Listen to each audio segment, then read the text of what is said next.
गीता के 5वें अध्याय में अर्जुन श्री कृष्ण से पूछता है कि कर्म संन्यास और कर्मयोग में से कौन सा मार्ग श्रेष्ठ है।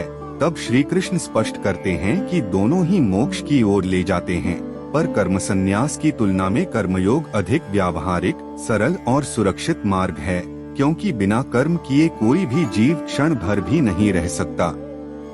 वे बताते हैं कि सच्चा सन्यासी वही है जो न किसी से द्वेष करता है और न किसी की कामना करता है, क्योंकि जो द्वंद्वों से परे हो जाता है वही वास्तव में मुक्त होता है। श्री कृष्ण यह भी समझाते हैं कि अज्ञानवश लोग ज्ञान योग और कर्मयोग को अलग मानते हैं, जबकि वास्तव में दोनों एक दूसरे के पूरक हैं, क्योंकि जो कर्मयोग को सही रूप से अपनाता है वही शीघ्र ही ज्ञान को प्राप्त करता है। इस अध्याय में आत्मसंयम और शुद्ध बुद्धि पर विशेष बल दिया गया है। श्री कृष्ण कहते हैं कि जो व्यक्ति इंद्रियों, मन और बुद्धि को वश में रखकर आसक्ति और अहंकार का त्याग करके कर्म करता है, वह कर्म में रहते हुए भी बंधन से मुक्त रहता है। ऐसे योगयुक्त पुरुष के लिए सुख और दुख, पाप और पुण्य, मित्र और शत्रु समान हो जाते हैं, क्योंकि वह सभी प्राणियों में एक ही आत्मा को देखता है। श्री कृष्ण यह भी बताते हैं कि ज्ञानी पुरुष बाहरी क्रियाओं को करता हुआ भी स्वयं को कर्ता नहीं मानता। वह समझता है कि सभी कर्म प्रकृति के गुणों द्वारा किए जा रहे हैं और आत्मा केवल साक्षी है।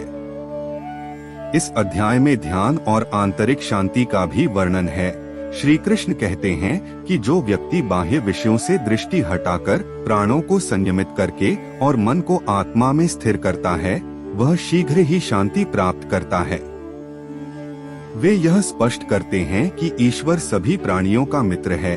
वह न किसी के पाप का करता है और न पुण्य का। अज्ञान के कारण ही मनुष्य स्वयं को बंधन में डालता है। अंत में श्री कृष्ण बताते हैं कि जो व्यक्ति उन्हें समस्त यज्ञों और तपों का भोक्ता, समस्त लोकों का स्वामी और सभी जीवों का हितैषी जान लेता है, वही वास्तविक शांति को प्राप्त करता है।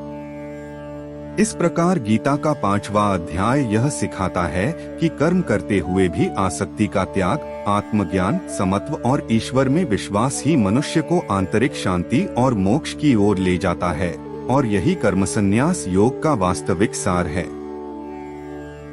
अध्याय समाप्त हुआ।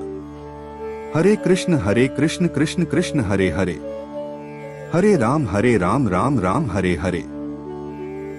अगर आपको वीडियो पसंद आया हो तो लाइक करें, शेयर करें और ब्रह्मधाम टीवी चैनल को सब्सक्राइब करें।